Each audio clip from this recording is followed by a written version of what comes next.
The first thing that you need to have if you want to work like the old masters is the same type of canvas.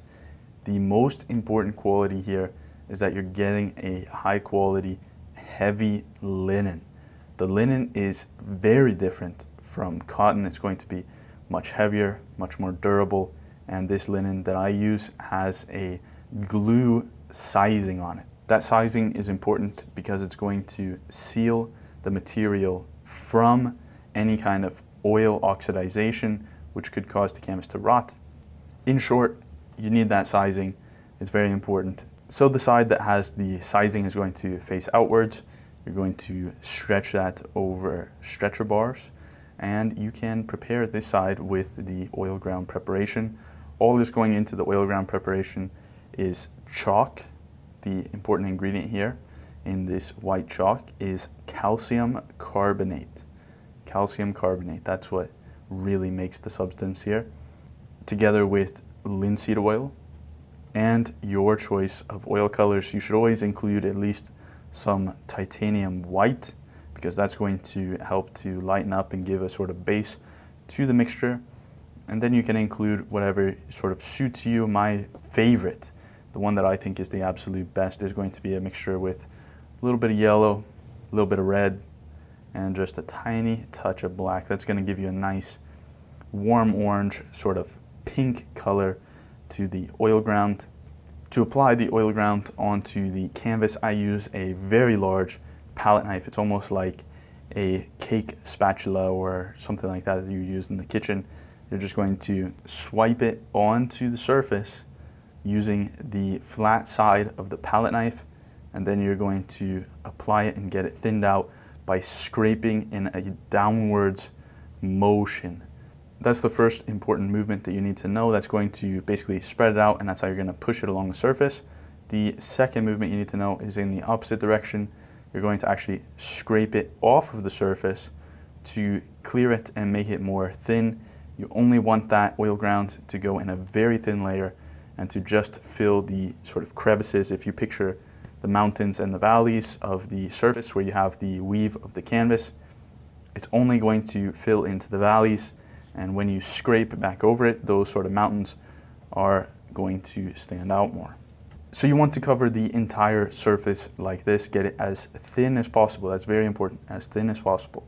That's where most people mess up. They think it needs to be more thick, but it's really quite transparent. You should also look out for any kind of unintentional marks that you could possibly make.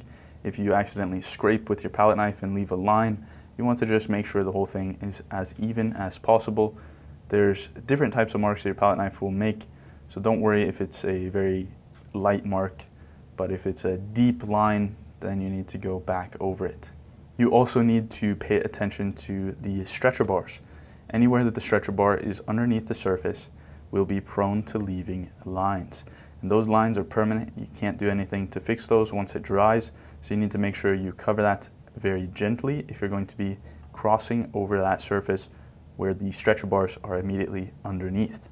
Usually I'll do one final pass to just make sure everything is as thin as possible. I'll use my palette knife, I'll have a rag, and I'll scrape absolutely all of the canvas to make sure I get all the excess off, just in case there's any areas that I missed while going over it. Then you can double check, just make sure you don't have any of those lines that I talked about or any irregularities, and then you're ready for drying. Usually it takes about a week for this to dry. Sometimes it could be longer depending on the climate. Sometimes it'll go quicker depending on the climate. Something you could do to speed up the dry time is to have fans pointed on both sides of the canvas and to get a dehumidifier. That dehumidifier is going to help a lot to speed up the drying process. Once it's dry to the touch and there's nowhere that you can actually feel sort of sticky or tackiness of the oil ground, then you're ready for the second layer.